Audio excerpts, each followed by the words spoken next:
Hey everybody, it's your old friend Rob here. Welcome to a brand new episode of the One Stump Shot podcast. I'd just like to start with a small apology. I had some problems on my side of the conversation on this week's episode 8. So apologies in advance for that. There is a bit of scratching here and there on my side of things. So apologies and enjoy the show. Hello everybody and welcome to a brand new episode of the One Stump Shot podcast. Delighted to be joined today by Matt Davies of the Nottingham Post. Hi Matt, how are you? Hello, I'm well, thank you. Thanks for having me. Yeah, thanks for joining me, Matt. As I do, you spend more time at Trent Bridge than I do these days. Obviously, through work and your own passion for cricket. It's been an interesting season for the Outlaws. I think at the start of the year, a lot of people would have expected them to compete, probably on all fronts. Really, they had the sort of squad that could compete, but things not going quite so well for Nottinghamshire at the moment. No, well, in T20 they said they are going so well. I guess that they won their group, but so many people look to the Championship more than anything else, the players included, and it's been very disappointing. I guess so far they're in the relegation zone with 5 games to go, and they've got a big fight to stay in Division 1, and they're all desperate to do that. And obviously they had the disappointment on Monday night of going out of the One Day Cup, and they started the competition so well. They scored 2 400s and. Although they can win that and lose the last 3 games, 3 very tight games, and find themselves out of the competition. I guess they've only got themselves to blame for that. For probably the Leicestershire game on Sunday was the one that cost them. And now, like you say, it's not gone to plan yet. There's still a scenario where it does work out well for them if they win the T20 stay up. But yeah, they'll have been hoping for more at the start of the season than they've delivered so far. I mean, as you said, they're basically in a relegation fight. There's no two ways about it in the Championship. 8th at the moment, obviously 2 teams going down this year as the split shifts slightly to an 8-10 split for next season. Kind of most concerning in the sense is they've played a game more than Hampshire. Now, they've still got to play Hampshire again. It's going to be a huge game in a week or so's time. But, I mean, they've got 99 points, Hampshire on 86, Surrey on 109. They've played the same number of games. It's kind of hard to fathom in the sense where some things have gone wrong. Because again, you look at the lineup and there's a lot of talent there. But Stephen Mullaney's probably going to reach 1,000 runs this year. Patel might as well. But other guys they lent on previously, Ricky Vessels has had an okay year, but he's been so good in the last couple of seasons. Having that slight step back from him, it seems to have really hurt the team. And again, Michael Lum seems to have struggled in red ball cricket, only averaging at 27.5, and not really surely expect more from players like him and Brendan Taylor. Yeah, I think they expect more from themselves. The middle order's been what's driven the team in recent years. They've more struggled for an opener, really, in the years gone by, and now, hopefully they found that partnership at the top of the order with Stephen Mullaney and Jake Libby while Alex Hales is with England. But like you say, the middle order hasn't really been what everyone's looking for. Ricky Vessels has got over 1,000 runs the last 2 years, and he's averaging 28, something like that this year. And it's either a big score or nothing from him. I think he's got 9 single-figure scores, and he is struggling for consistency. Michael Lum just hasn't quite got going. He's often got into the 30s and 40s, I would say, and not driven on. And Brendan Taylor, I think he's clearly working as hard as anyone. I think he's trying so hard that he scored 200s in one game, but hasn't really done too much else. And you thought that would be the catalyst for him, but we saw the other night in One Day cricket, he's just scratching around a bit of form, the odd fluent shot, and then he gets out in pointing fashion, and he'll be kicking himself. Perhaps the way he's getting out will be what's disappointing him. So I think they're the 3 players that, if Notts are going to stay up, they're going to need more from them. Samit Patel, like you say, he's probably going to get 1,000 runs, and he's done all right. Probably the frustrating thing with Samit is the way he gets out more than anything. He's got so much talent, and you'll just see, clip it off his pads into the leg side and get caught by the one man that's there, and that's probably what frustrates you. And I suppose Chris Reed is pretty much exempt from any criticism for everything that he's done. So it's the batting needs to improve a bit, and the bowling's pretty steady, to be fair. I think most people have had good seasons. Harry Gurney, Jake Ball, when he's played, has been absolutely top class, and he's reaped the rewards of that. And then you've got someone like Luke Wood, who might well come into the reckoning for the last few games, who's shown potential in the last couple of games in one day cricket. So the bowling's there, and obviously when you've got Imran Tahir in your team, then you've always got a chance of running through someone.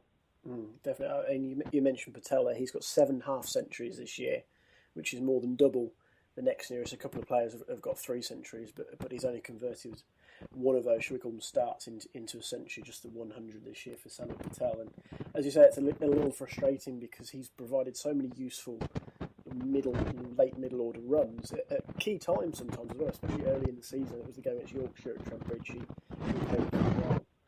But it more recently, when they've needed him to chip in. I mean, the game against Somerset a few weeks ago where we met up, Mulaney and Libby and gave them such a strong start, that huge opening partnership, and they barely mustered 400 when really sort of 500 should have been on the cards and put some real pressure on Somerset in a game which has squarely put them, as I said, in that relegation fight. Oh, I mean, if they get relegated, that's the game that they're going to look at, because there's no way you should lose that game from 196 without loss. And, like you say, they should have been looking at 500, 550 first innings, and then, you're not in danger of losing the match. It was an awful batting effort on the final day, but there was almost as much damage done in the first innings, and they'll be kicking themselves that they lost that one. So they certainly need to beat Hampshire, I think, and then they've got a very tough finish where they're going to have to show what they're capable of. I think the benefit is that they're not a team that has bad players, like a Northants of a couple of years ago who you knew were not going to stay up. If these Notts players find their form and do what they're capable of, then I think they will stay up, because they should be, top 5, top 4 team. So they've obviously got the capabilities. They've just not played to their potential so far. Yeah, I mean, we mentioned the bowling earlier on. That's probably been one of the higher points. Harry Gurney's had a very good season. He leads the team with 35 wickets. Well, tied with Jake Ball, should I say, for the lead with 35 wickets. He's had a pretty good year in all formats. And again, Ball has been outstanding, really. He's got an average of 22, as I said, 35 wickets in 9 games. And we'll touch on Jake maybe a little bit more of the England stuff later on. But that was an area I had real heart in going into the season. Luke Wood looked impressive. I know he's had injuries this year, but he looks like one for the future. Ball, Hutton, who's not had his best year, but there's still signs there that he could develop into certainly a very good county bowler, I think. And as you say, bringing in Tahir, and down the line you've also got young Carter as well. So the bowling side of things for Notts feels like an area that the club can be positive about moving forward. Yeah, I think so. I think the kind of caveat is a lot of those players are more potential than at their peak. I think in a couple of years' time, in 2 or 3 years' time, then there will be one of the strongest attacks around. At the moment, they're almost there. Like you said, I think Harry Gurney's been very good. He's had a really good season. I think he should be pressing for England honours again in the one-day form. I don't think he'll actually, he might struggle to get them because England is so strong, but his performances certainly merit consideration. So I think the bowling's been good. It's something that they can build on. If they can just get through, I think if they can just get through this season and get through unscathed in Division 1, then the foundations are there for the future. And there are players coming through in the second team. That's something that's been levelled at Notts for a while, but they are starting to produce players. Perhaps not so much batting, but bowling they are, and wicket keeping they are. You've got Tom Moores coming through, and Tom Keith, who's a couple of years younger, who's showing promise. A couple of all-rounders. So I think I've saw a few bits of social media saying the club's in a mess and all the trouble. I don't follow that at all personally. I think they're a very well-run club. They're as stable as anyone. They've got the foundations of a good team, but I can understand the frustration of the fans, certainly, because they're not performing as well as they should be in 2 out of 3 formats, and that is gonna wind fans up, and they are going to expect more. But this kind of notion that Notts are in a terrible mess doesn't follow for me at all, really. No, and that's kind of been the trend from some quarters for a couple of years now, I think. That even when the team were maybe not performing quite as well as expected, they still weren't doing badly. They were kind of there or thereabouts in all competitions. They had, again, like this year, they had the capability to compete in 50 over, 20 over and 4-day cricket. And albeit this is probably the worst year they've had for a couple of years, arguably since they last went down. As you say, this isn't a badly run club by any stretch. They're competitive. When they play well, they're competitive in all formats. They're still in the 2020 blast. They've got this quarter-final against Essex coming up on Monday, in fact. And they're very capable of winning that. And that could be a high point of the season. But kind of as we've touched on, if you get relegated, that takes the shine off. But it's still... There's things to be positive about, I think, moving forward. They've missed out on a couple of potential targets. They're interested in Varun Chopra from Warwickshire. He's going to rejoin Essex. Mark Stoneman's heading to Surrey. So they've kind of missed out on a couple of targets there. And Alex Helsing, again, is up in the air, but it was last year as well. And I think there's a lot to be positive about. It's just very disappointing in the short term, really. Yeah, I think so. I think, like you say, I think the team needs a new something next season in the batting, just a bit of a refresh. You look at football teams, and periodically, a manager who's been there for a long time, like Alex Ferguson, will refresh the team. And even if you've got good players, sometimes you need a bit of a new injection. I think they lost. We haven't mentioned the loss of James Taylor so sadly. His career taken away, and you look at the team now, and that middle order's pretty samey. There's players who can score quickly and make big runs, but similarly they can all fall down pretty fast if they're not at their best. And I think that's the loss of Taylor, even though they didn't expect him to play so much, has been keenly felt. Alex Hales has got into the England team, and hopefully he stays there in all three formats because he's a good player and he's a good person. So I think that's left a big hole in the team. And next season, I think they are going to have to address that. They're going to have to get someone in who I think can, score big and bat for a long time. Because that's probably the one thing they are lacking is someone you think who can play that innings of substance for a very long time, which they haven't had this season. Really, they've had players who can score quickly. They haven't had someone who you think is going to make a 200 or something like that. Talking in that sense, it's one thing that I've pondered for the last couple of seasons, and it's the question that I keep coming back to, is what they do in terms of an overseas player next year. Now, as we've touched on, Imran Tahir's record, I think, speaks for itself. But with that young bowling attack, which has that potential, and as I say, with Samit, who's a useful county spinner, and young Matt Carter, do they need to maybe consider looking at an overseas batsman next year to prop up what's probably been the area that's let them down the most in the last few seasons? Because I feel like they have a bowling attack capable of taking 20 wickets in a game with the British players that they've got at the moment. Well, the trouble is Peter Siddle signed a 2-year deal, and obviously the first year he's missed with injury, but as far as I'm aware, the second year still stands. I don't think anything's changed on that front, so it kind of, unless that changes and Cricket Australia don't want him to come to Notts for a year or something, Notts change their mind or Peter changes his mind, I think that Peter Siddle will be back at Trent Bridge next year for a second spell. So that might nullify that avenue, and they might have to have a look at their contract batsmen or put their hands in their pockets and do what Yorkshire did with David Willey and take someone maybe. There's lots of good players out there. I was talking to someone the other day, names like Bell Drummond and Joe Clark were mentioned. Maybe someone like that. I don't know, a promising player. Got a big future ahead of him. Okay, so confession, this particular part of the recording, my line went completely to shit. So I just thought I'd re-enter the question I asked Matt. Basically, I asked him if he thought the calls for Mike Newell to move into a more administrative role and for Peter Moores to have a greater handle on the Nottinghamshire first team were justified, or whether they were an overreaction from some people within the Outlaws fan base.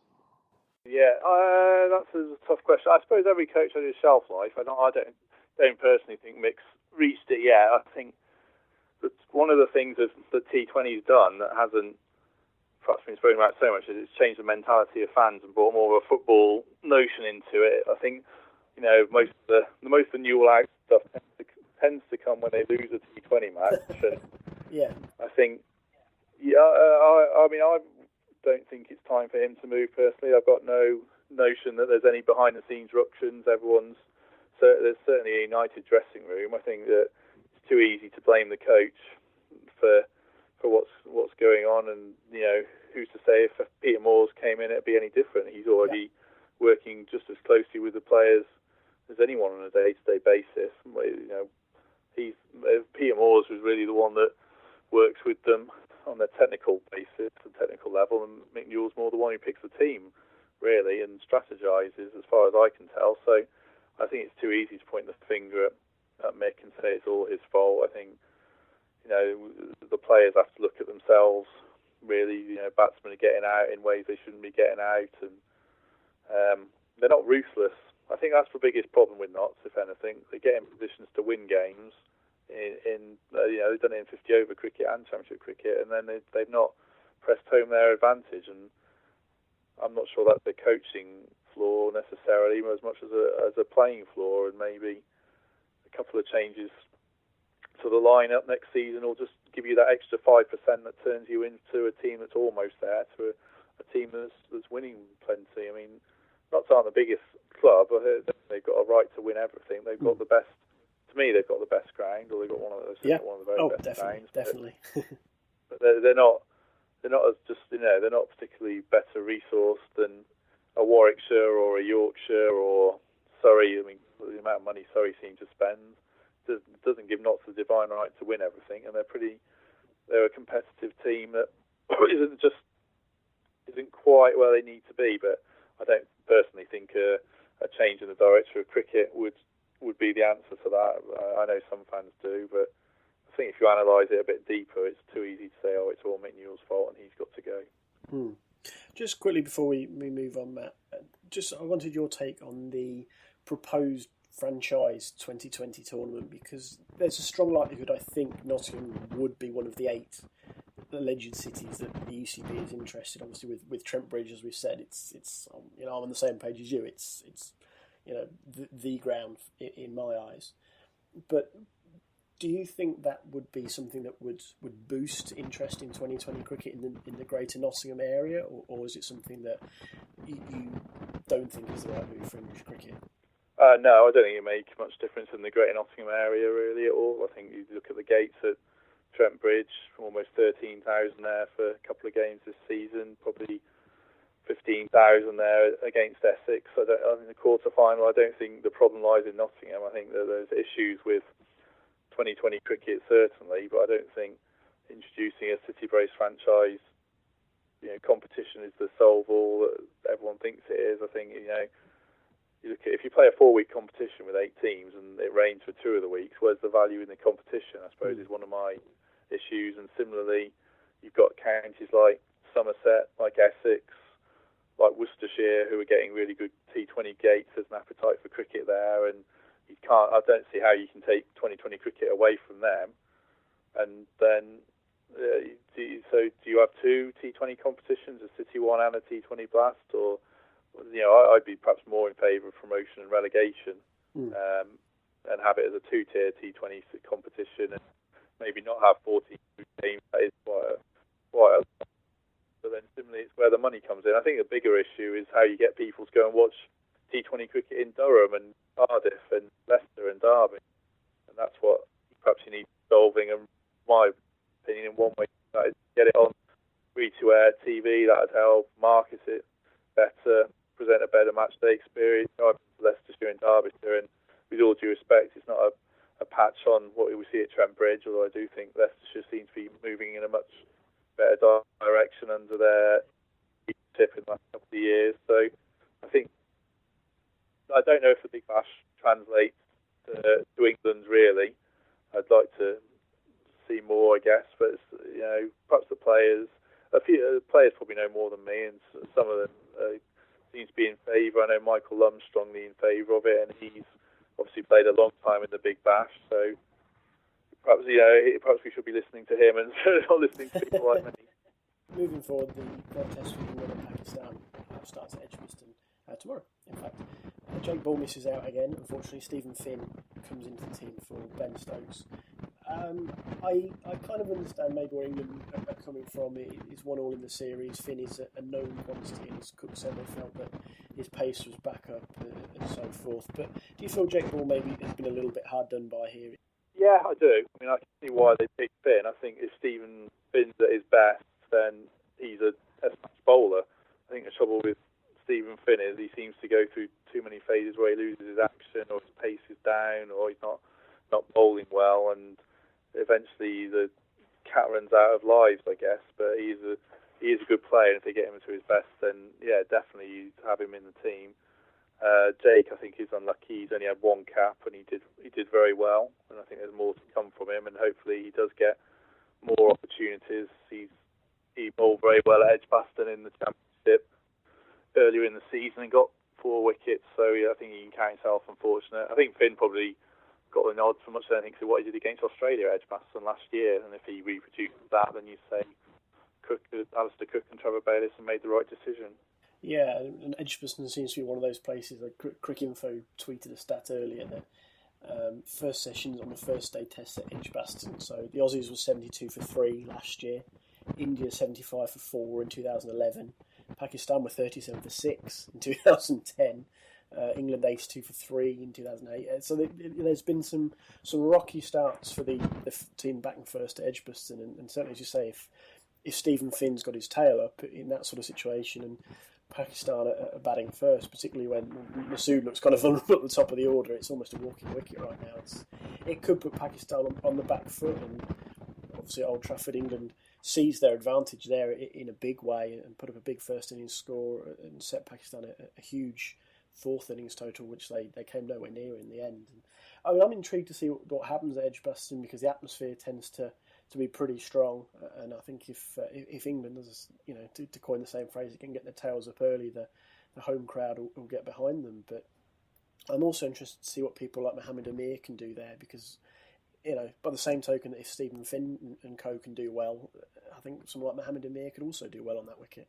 Oh yeah, he's a great player, and he's already showed it. Obviously he's had his issues, but I think he deserves another chance, and I'm glad to see that he's doing well. And they've got Riaz, who's a good left armer as well, and Yasir Shah, whether spin comes into play, and he's obviously a good bowler. So they've got the strong attack. I'm not sure they've got the depth of batting if you get their main men out, like you say about Masood. I don't know whether he'll play, but they seem to struggle with Anderson and Broad, and maybe like Finn as well. And obviously Chris Wokes, I guess, been on his home ground and playing as he is. He's probably the man of the hour, I guess. So yeah, you do fancy England, especially if conditions favour them and they, Pakistan bat first, then you certainly give England the edge, especially after how it went in the last test. If I asked you to make a prediction, would you favour England to win in Birmingham this week? Yeah, I think I would. I think England will win the series. I think they had a bad first test, but I think on home turf, 2 evenly matched teams, but been in English conditions, in a ground where, like you say, wickets can fall pretty quickly. I think England have got the attack to take 20 wickets, so for sure. So yeah, if I had to pick a winner now, then I'd pick England. Yeah. Perfect. Well, Matt, thank you very much for taking the time out to join me today. It's been great to have you on, and hopefully things will pick up for Notts through the closing weeks of the season. Yeah, no worries. Thanks for having me. And there we go. That wraps up another episode of the One Stump Short podcast. Thanks again to everybody for bearing with me on some technical difficulties. It wouldn't be a podcast without the odd technical difficulty, would it now? So thanks if you stuck with it through to the end there. Thanks again to my guest, Matt Davies. You can follow him on Twitter at MattDavies_NP. You can follow me on Twitter at RobMcGregor35. You can email onestumpshort@gmail.com. And of course, you can find the blog, onestumpshort.wordpress.com. We're also on Facebook, facebook.com/onestumpshort. If you'd like to subscribe on iTunes, you can do that now. If you already subscribe on iTunes, if you could consider leaving a review, that would be fantastic. You can also find us on YouTube and Spreaker. If you want to help support One Stump Short, you've also got the option to donate via PayPal. There's also an Amazon affiliate link you can find on the blog. Everything gets funneled back into the show, equipment, hosting costs, all that sort of stuff. It's just there if you are so inclined. Everything of that ilk is gratefully received. But until next time, take care of yourselves. I'll speak to you all again very soon.